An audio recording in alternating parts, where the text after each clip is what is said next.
በስመ አብ ወወልድ ወመንፈስ ቅዱስ አሃዱ አምላክ አሜን። በመላው ዓለም የምትገኙ የልዑል እግዚአብሔር ቤተሰቦች፣ የቅድስተ ቅዱሳን የድንግል ማርያም ወዳጆች፣ አዕይንተ እግዚአብሔር አበው ካህናት፣ አሃው ዲያቆናት፣ የቤተ ክርስቲያን ጌጦቿ ምእመናን፣ አባቶቼ፣ እናቶቼ፣ ወንድሞቼና እህቶቼ፣ እግዚአብሔር አምላክ የሚወዳችሁ ሕፃናት ጭምር ሰላም እግዚአብሔር ከሁላችን ጋራ ይሁን። ባላችሁበት ስፍራ ሁሉ ሰላምታዬ ይድረሳችሁ። እንደምን አላችሁ?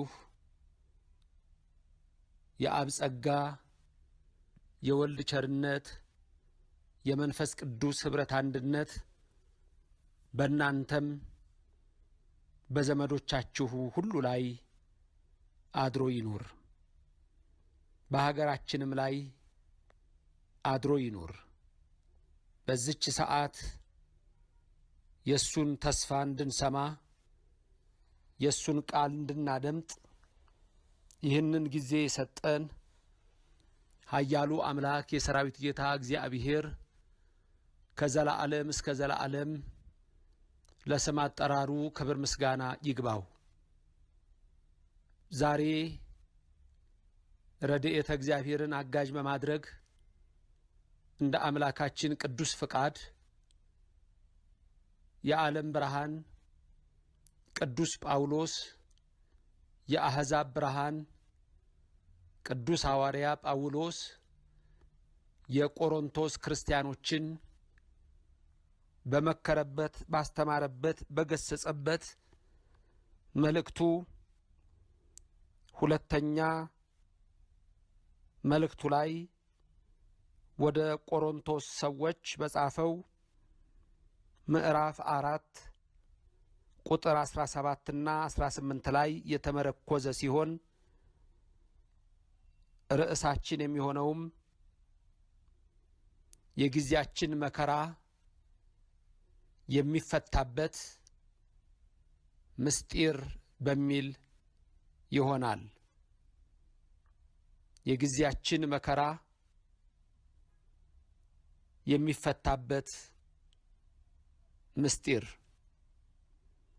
ሰው ለሰው አስታዋሽ፣ ሰው ለሰው አሳሳቢ ስለሆነ በልቡና የሚያሳድር በአእምሮ የሚቀርጽ የቃሉ ባለቤት ሕያው እግዚአብሔር የምትሰሙትን ቃል ሁሉ በልባችሁ ጽላት ይጻፍላችሁ፣ በአእምሮአችሁም ይቅረጽላችሁ። ለእኔም ሐዋርያው እንዳለ የቃሉን ደጅ እንዲከፍትልኝ ጥበቡንና ማስተዋሉንም እንዲያድለኝ ሁላችሁም በጸሎታችሁ አስቡኝ። ይህ ቃል የሚሰማችሁ ሁሉ ሐሳብ ሕሊናችሁ በሰማያት ይኑር። የእግዚአብሔርን ቃል ደስ በሚያሰኙ ጆሮዎች አድምጡ። የጊዜው መከራችን የሚፈታበት ምስጢር።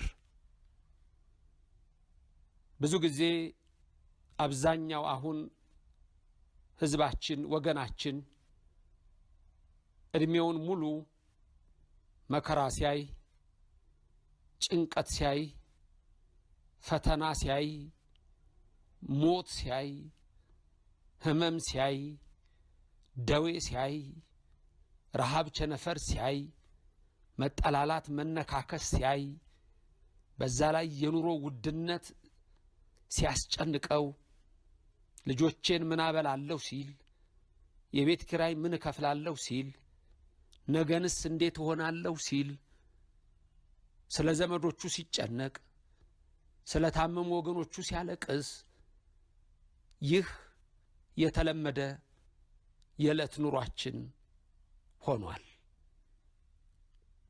ኤርምያስ ነቢይ በሰቆቃው አክሊል ከራሳችን ወድቋል ወዮልን ይላል። በሌላም ስፍራ ዓይኖቻችን ወደ ከንቱ ረዳቶቻችን ሲመለከቱ ያን ጊዜ ጠፍተናል ይላል። ስለዚህ ዛሬ ላለብን መከራና ጭንቀት የጊዜው መከራችን የሚፈታበት ምስጢር ምን እንደሆነ የምታውቁት ቢሆንም ማስታወስ ግን ግድ ይላል። ሰው አስታዋሽ ነው፣ አስታውሳችኋለሁ። ሰው አሳሳቢ ነው፣ አሳስባችኋለሁ። በልባችሁ ግን ቃሉን አድርጎ ወደ ተግባር ተለውጡት ዘንድ የሚያደርግ አምላክ መንፈስ ቅዱስ ነውና በእኔም በባሪያው በእናንተም በሁላችሁ ላይ ይደር። በሁለተኛ ቆሮንቶስ ምዕራፍ 4 ቁጥር 17 እና 18 ላይ የተጻፈው የእግዚአብሔር ቃል በሐዋርያው በቅዱስ ጳውሎስ የተነገረው እንዲህ ይነበባል።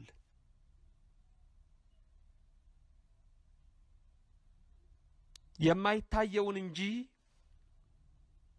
የሚታየውን ባንመለከት ቀላል የሆነ የጊዜው መከራችን የክብርን የዘላለም ብዛት ከሁሉ መጠን ይልቅ ያደርግልናልና የሚታየው የጊዜው ነውና የማይታየው ግን የዘላለም ነው። ስለ ቃሉ አምላካችን እግዚአብሔር የተመሰገነ ይሁን። የመከራችን ፍጻሜ፣ የሐዘናችን ማብቂያ፣ የእንባችን መታበሻ፣ የጭንቀታችን መወገጃ ምስጢሩ እዚህ ጋር ተቀምጧል። ቅዱስ ጳውሎስ ነው የሚያስተምረን፣ ሐዋርያው ነው የሚነግረን ደግሞ የአምላኩን የኢየሱስ ክርስቶስን ወንጌል ነው። የአባታችን የአምላካችንን ቃል ነው። መንፈስ ቅዱስ የገለጠለትን ነው። ልብ በሉ።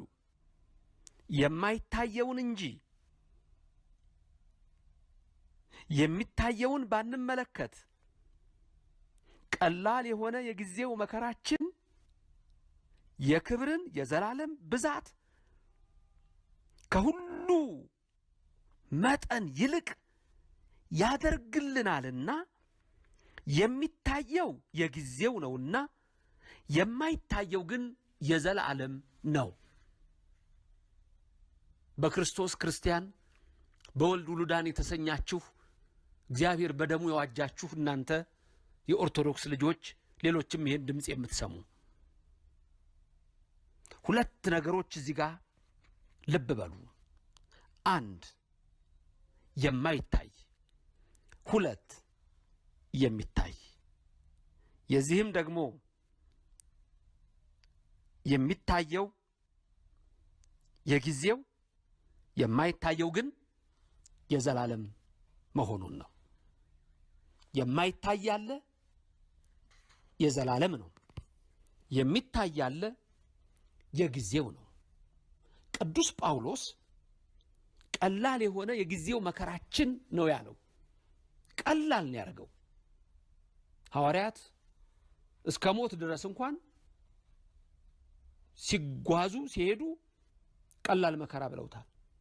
ምክንያቱም ወዴት እንደሚሸጋገሩ ያውቁታል።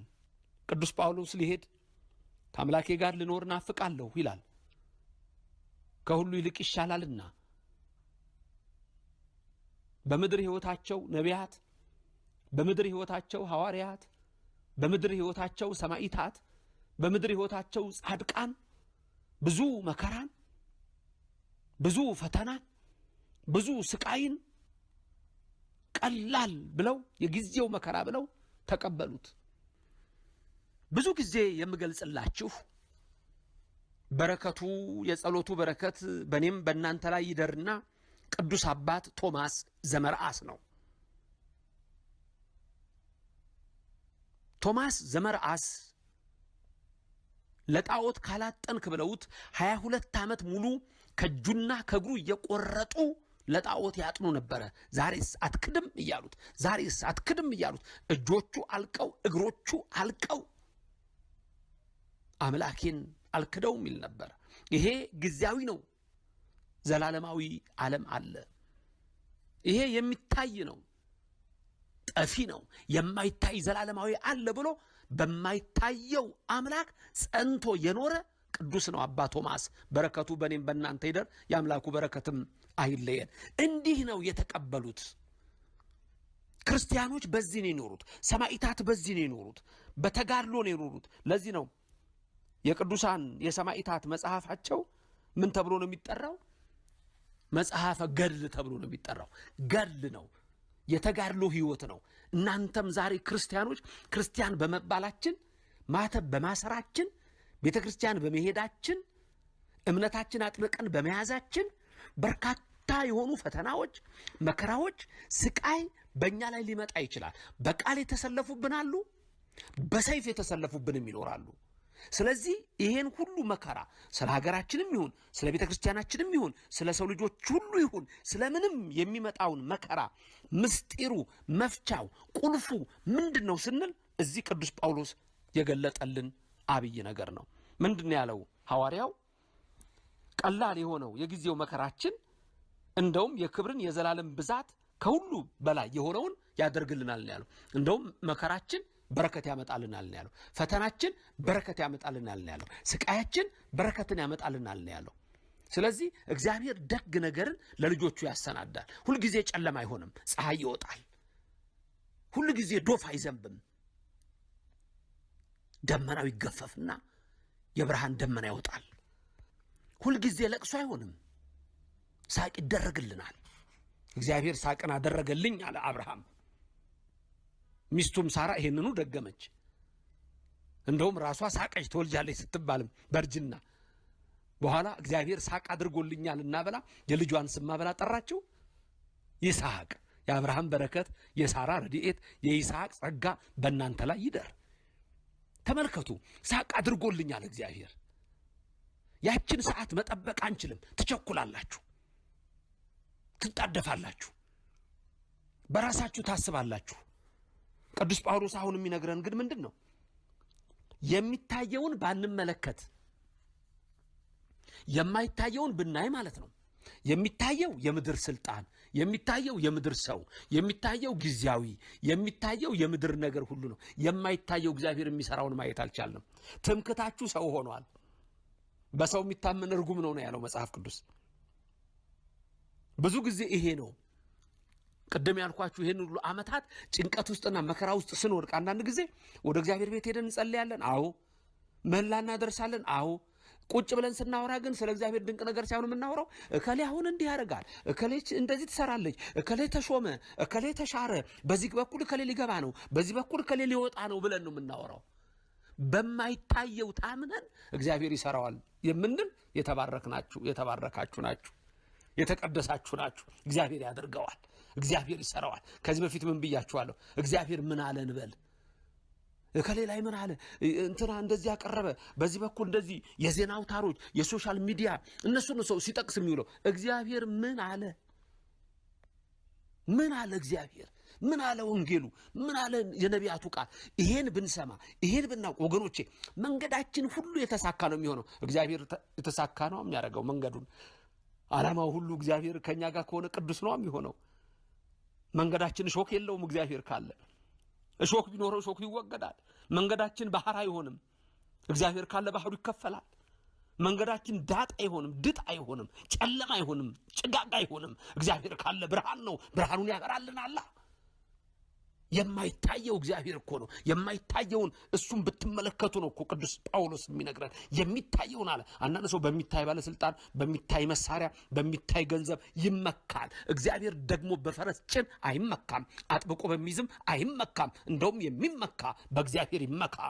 እግዚአብሔር ኃያል ነው። እግዚአብሔር ድንቅ ሥራ ይሰራል። ጳውሎስ ሐዋርያ ቅዱሱ የሚነግረን የጊዜው መከራችን መፍቻ ምስጢሩ ቁልፉ ምንድን ነው ካልን የማይታየውን እግዚአብሔርን እሱም የዘላለም ነውና የዘላለሙን አምላክ እግዚአብሔርን ብናይ የዘላለም ጸጋ፣ የዘላለም ሰላም፣ የዘላለም በረከት፣ የዘላለም ረድኤት፣ የዘላለም ሕይወት፣ የዘላለም ሰላም ይሰጠናል። ክብርና ምስጋና ለስም አጠራሩ ይድረሰው። ይሄንን ነው ሐዋርያው የሚነግረን። ይሄንን ነው መጽሐፍ ቅዱስ የሚነግረን። ይሄንን ነው ራሱ ባለቤቱ እግዚአብሔር የነገረን። ወገኖቼ የጊዜው መከራችን ቁልፍ መፍቻ ምስጢሩ እግዚአብሔር ብቻ ነው።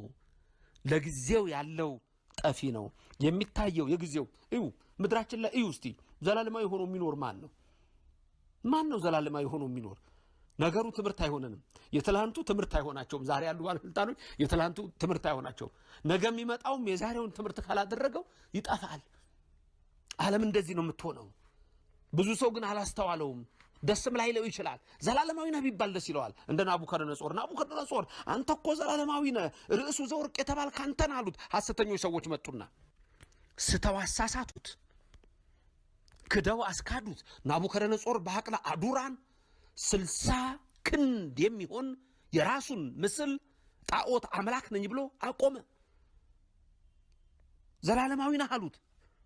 የሚታየውን ናቡከደነጾር፣ ጊዜያዊውን ናቡከደነጾር ግን የዘላለም አይደለም። የዘላለም እግዚአብሔር ብቻ ነው። ተስማማላችሁ ሁላችሁ? እግዚአብሔር ብቻ ነው የዘላለም አልፋ ኦሜጋ እሱ ነው። የመጀመሪያውም የመጨረሻውም እሱ ነው። ለመጀመሪያነቱ መጀመሪያ የሌለው፣ ለመጨረሻነቱ መጨረሻ የሌለው እርሱ ነው። ትላንት ነበር፣ ዛሬ ነበር፣ ነገም የሚኖር እሱ ብቻ ነው። አዎ መኑ ይመስልህ ከምና አማልክት እግዚኦ፣ ከአማልክት እንኳን የሚመስልህ ማንም የለም፣ አማልክት ተብለው ከተመለኩት እንኳን። ስለዚህ ሐዋርያው የሚነግረን የማይታየውን እሱን ብንመለከት ጸጋ በረከታችን የበዛ ነው አለ። ሰላማችን የበዛ ነው አለ። ክብራችን የበዛ ነው አለ። ያውም የዘላለም ነው አለ። የዘላለም። ስለዚህ የሚታየው ግን የሚጠፋ ነው። የሚታየውን ባንመለከት ቀላል የሆነ የጊዜው መከራችን ወደ ክብር ይለወጣል ነው ያለው። ለዚህ ነው የረዘመብን። አንዳንዴ ብዙ ጊዜ የምንለው ምንድነው ሀገራችን የእግዚአብሔር ሀገር ነች፣ ኢትዮጵያ የእግዚአብሔር ሀገር ነች፣ ይሄ ሁሉ ጸሎት ይደረጋል፣ በዛ ጸንተናል ወይ? ከጸሎቱ በኋላ ህይወታችን ያው ነው ወይ? ከምህላው በኋላ ህይወታችን ያው ነው ወይ? እኛስ ሰዎች በወደቁበት አልወደቅንም ወይ? ሌላውን በምናማበት እኛስ አልወደቅንም ወይ? ሌላውን በምንነቅፍበት እኛስ አልቆሸሽንም ወይ? ጭራሽ እግዚአብሔር እናውቀዋለን የምንል እኛ ወገኖቼ እንዲህ አይነት ተስፋ እየሰጠን እግዚአብሔርን እሱም ብቻ ይዘን ተጉዘናል ወይ ብለን መጠየቅ ይገባል። የክርስቲያን ህይወቱ ይሄንን ነው የሚነግረን። ስለዚህ የሐዋርያው የቅዱስ ጳውሎስ መልእክት ወደ ቆሮንቶስ ሰዎች ሁለተኛው ምዕራፍ 4 ቁጥር 17 ቁጥር 18 የሚነግረን ይህንን ነው። የማይታየውን እንጂ የሚታየውን ባንመለከት ቀላል የሆነ የጊዜው መከራችን የክብርን የዘላለም ብዛት ከሁሉ መጠን ይልቅ ያደርግልናልና የሚታየው የጊዜው ነውና የማይታየው ግን የዘላለም ነው። የማይታየው እግዚአብሔር ዘላለማዊ አምላክ ነው። የሰው ልጆች እስቲ የእግዚአብሔርን ደግነቱን ገና የመጀመሪያ ስንፈጠር ያለውን ብቻ እንኳን እስቲ ተመልከቱት። እግዚአብሔር ይግለጥላችሁ፣ ያሳያችሁ። እሁድ ቀን ፍጥረት ፈጠረ። አራቱን ባህሪያት መላእክትን ሰኞ ፈጠረ፣ ውሃውን ከፋፈለው። ማክሰኞ ፈጠረ፣ የሚበላውን አደረገ። እስካሁን ሰው አልተፈጠረም። ምግብ ተደረገ። ምድር ሳይዘሩባት አበቀለች። ተአምር ነው። ሮብ ቀን ፀሐይ፣ ጨረቃ፣ ከዋክብት ምድር ላይ መጡ። ሐሙስ እንደው በቃ የሚበላው በአየርም በባህርም ያለውም የማይበላውን ፍጥረት ተፈጠረ። ሁሉ ነገር ተደረገ። እንደው ከብቱም በጉም ሁሉም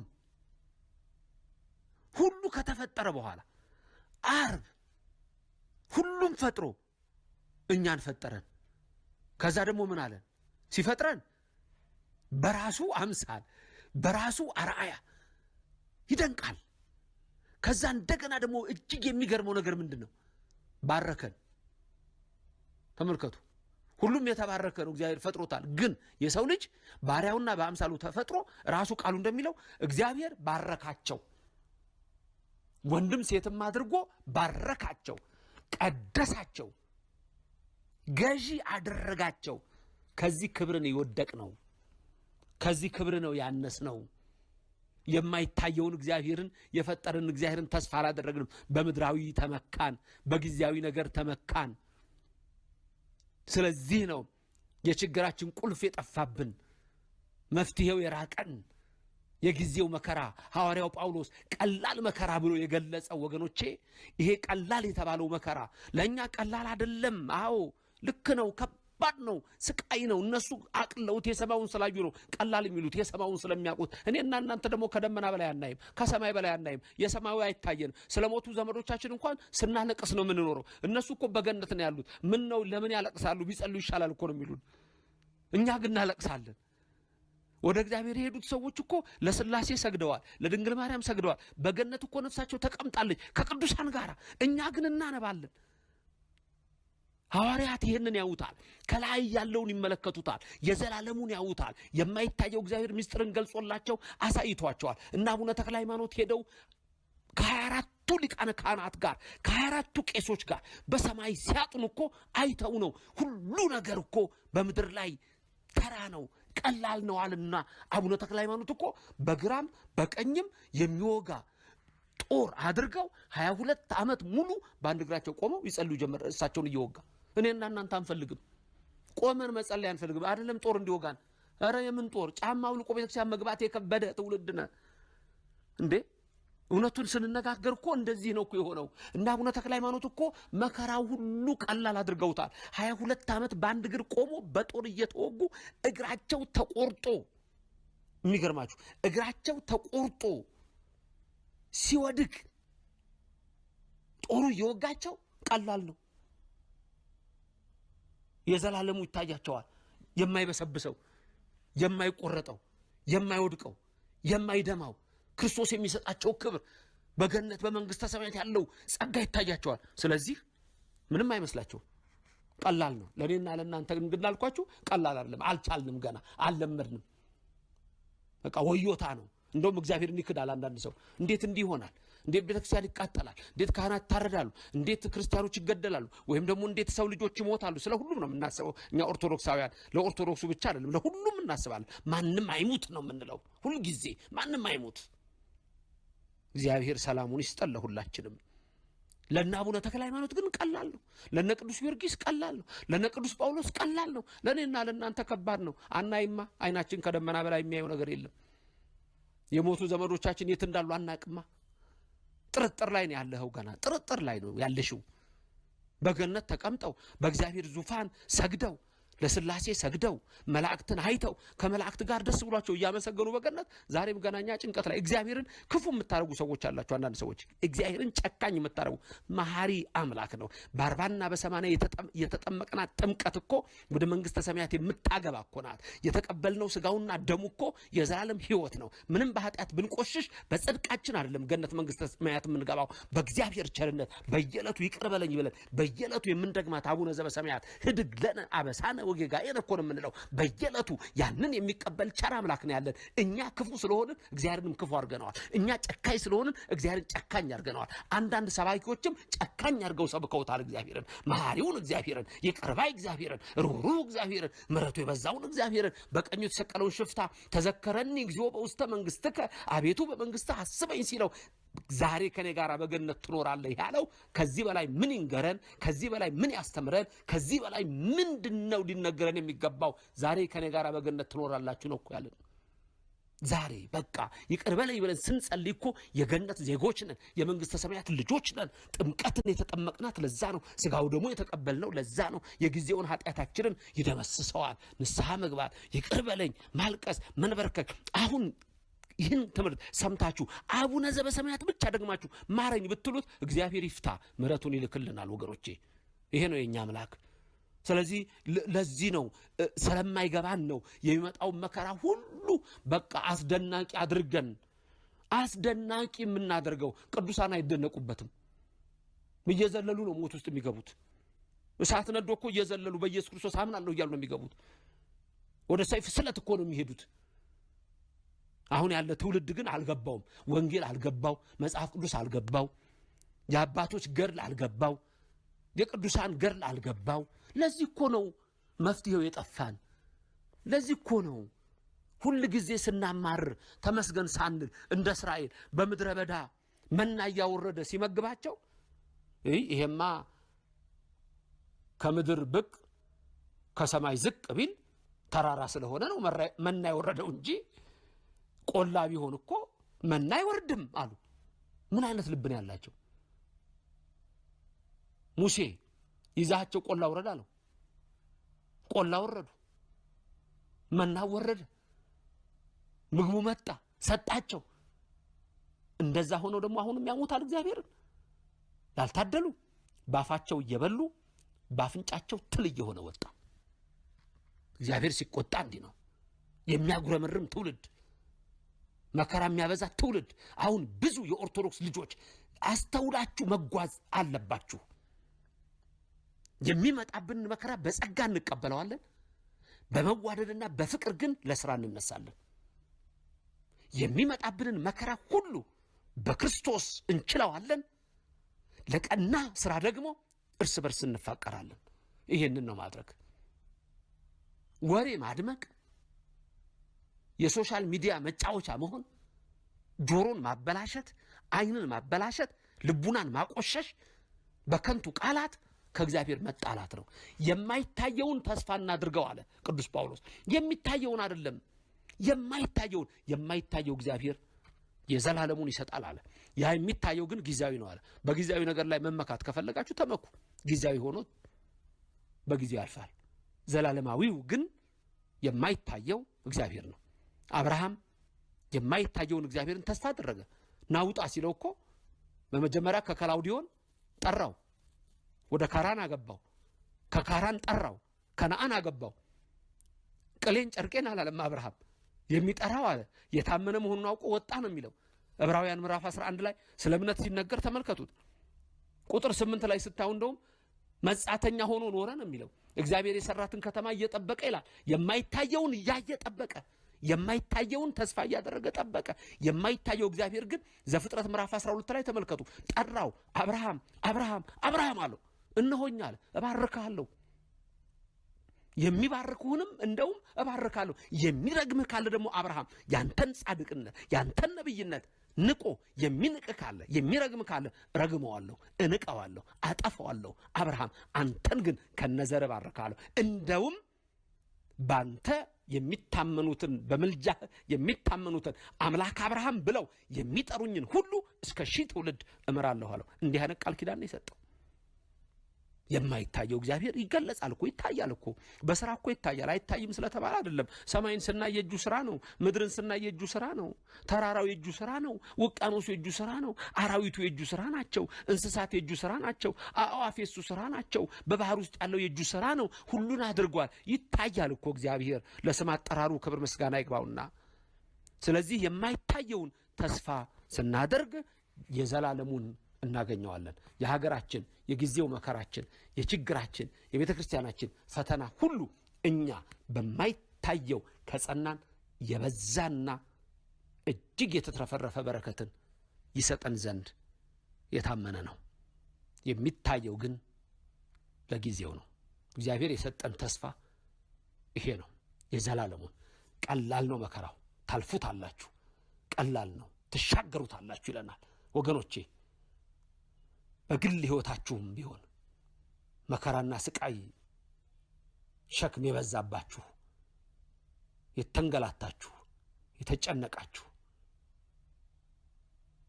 በሞቱ ዘመዶቻችሁ ያዘናችሁ፣ በታመሙ ወገኖቻችሁ የተጨነቃችሁ፣ በራሳችሁም የጎደላችሁ ወገኖች የማይታየው አምላክ የበረከት አምላክ ነውና ጽኑ፣ እንጽና። ያኔ ይገለጥልናል፣ በሥራ ይገለጥልናል፣ በበረከት ይገለጥልናል። ቤታችሁ ሲሞላ ይገለጣል። ሀገር ሰላም ስትሆን ይገለጣል። ቤተ ክርስቲያን ስትጠበቅ ይገለጣል። ተፋቀሩ፣ ተዋደዱ። የማይታየውን እግዚአብሔርን ተስፋ አድርጉት፣ ዘላለማዊ ነውና። የሚታየው ግን የምድሩ ስልጣኑም፣ ገንዘቡም፣ ዝናውም፣ ጉልበቱም ሁሉም ጊዜያዊና ጠፊ ነው። የዘላለም አምላክ በሰላም ይባርከን፣ ይጠብቀን፣ ክፉ አይንካችሁ፣ ከመከራ ሥጋ ከመከራ ነፍስ ይሰውራችሁ፣ ሀብተ ሥጋ ሀብተ ነፍስን ያድላችሁ፣ ድንግል ማርያም በቀኝ በግራ ትቆምላችሁ፣ ከፊት ትምራችሁ፣ ከኋላ ትከተላችሁ፣ በልቡናችን ከልጇ ጋር ነግሳ ለዘላለም ትኖር። ተስፋውን የሰጠን እግዚአብሔር በረድኤት አይለየን። የምትለምኑትን የልባችሁን ልመና ሰምቶ ይፈጽምላችሁ። በጸሎት አስቡን ያላችሁትን ሁሉ በማይዘነጋ ልቡናው ያስባችሁ። እግዚአብሔር አምላካችን የማይታየው እሱ በነቢያት በሐዋርያት የተገለጠ ኋላም ራሱ ወርዶ ከድንግል ማርያም ተወልዶ በመስቀል ተሰቅሎ ያዳነን አሁንም የዘላለምን በረከት ያድለን፣ ያድላችሁ። ልዑል እግዚአብሔር ይባርካችሁ፣ ፊቱንም ያብራላችሁ። ክርስቲያኖች ሆይ በየዕለቱ የሚሰጠውን ትምህርት ሌሎችም የሚሰሙት ዘንድ አስተላልፉ፣ አዳርሱ። ከእግዚአብሔር ቃል ውጪ መፍትሄ የለንም። ስለዚህም ሁሉም ሰው እንዲዳረስ አድርጉ፣ አስተላልፉ፣ ተማሩበት። ቃሉ ነውና ዳኑበት፣ የእሱ ነውና ተፈወሱበት። አሜን። አምላካችን እግዚአብሔር ሆይ የሰማነውን ቃል በልቡናችን ጻፍልን፣ በአእምሯችንም ቅረጽልን። የጊዜው መከራችን መፍትሄ ቁልፉ የማይታየው እግዚአብሔር ነው። አሜን። መፍትሄያችን አንተ ብቻ ነህ። አሜን።